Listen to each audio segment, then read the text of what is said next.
সুপ্রিয় দর্শকবৃন্দ, আসসালামু আলাইকুম রহমতুল্লাহি ওয়া বারাকাতুহু। ডক্টর ইউনূসের পদত্যাগ ঘিরে উদ্ভূত পরিস্থিতিতে আজকে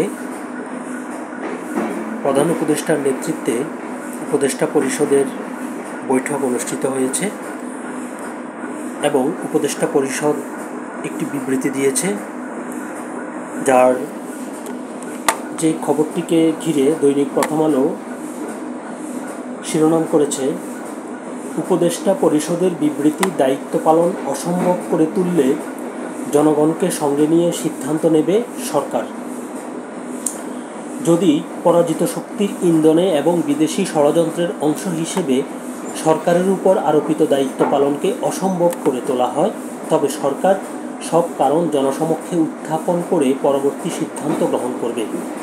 সরকারের সক্রিয়তা, সংস্কার উদ্যোগ, বিচার প্রক্রিয়া, সুষ্ঠু নির্বাচন ও স্বাভাবিক কার্যক্রমকে বাধাগ্রস্ত করে এমন কর্মকাণ্ড অর্পিত দায়িত্ব পালন করাকে অসম্ভব করে তুললে সরকার জনগণকে সঙ্গে নিয়ে প্রয়োজনীয় সিদ্ধান্ত গ্রহণ করবে।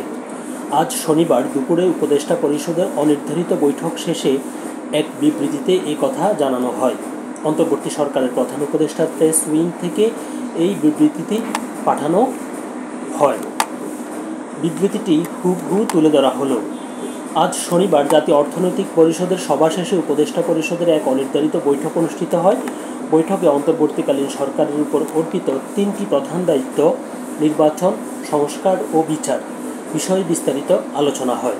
প্রধান উপদেষ্টা প্রফেসর মোহাম্মদ ইউনূসের সভাপতিত্বে রাজধানীর শেরেবাংলা নগর এলাকায় পরিকল্পনা কমিশনে এ বৈঠক অনুষ্ঠিত হয়।